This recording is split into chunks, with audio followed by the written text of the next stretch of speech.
The Foolish Tortoise. Pictures by Carle. Written by Richard Buckley.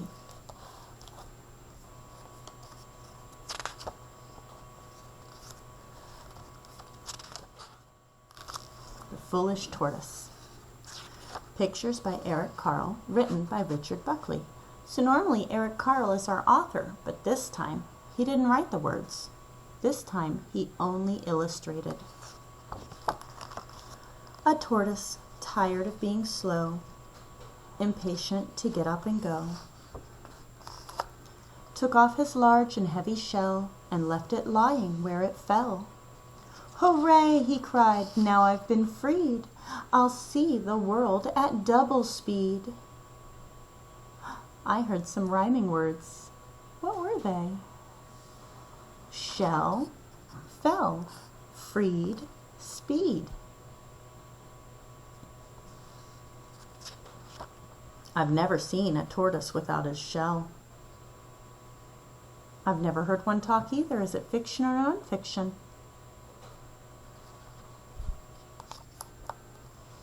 Though faster, he was not express, and his protection was far less. So when he heard a hornet's drone, the tortoise crept beneath a stone. A hungry bird came swooping past. He looked so fierce and flew so fast. The tortoise hid behind some trees and felt quite weak behind the knees. "I don't feel safe. There's too much risk. If only I could be more brisk."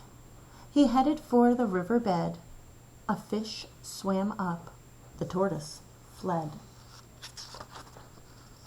Along his way our hero went and almost had an accident. A snake with open jaws slid near. The tortoise backed away in fear. A hare, a hound, a horse raced by. So rapidly they seemed to fly. The tortoise gasped, sat goggle-eyed. "I'll never be that quick," he sighed. He wandered on, the sun rose high. "I wish I had more shade," he cried. A sudden thunderstorm swept in and soaked the tortoise to the skin. The wind rose up and soon the breeze was bending branches in the trees. The tortoise shivered.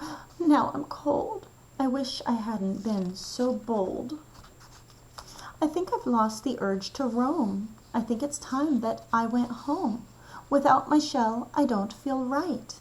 So when his shell came into sight, he climbed back in and said, "Good night." What do you think the tortoise learned in this story? What do you think he learned?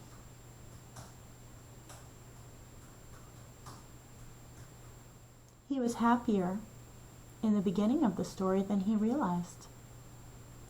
Although his shell might slow him down, it's part of who he is.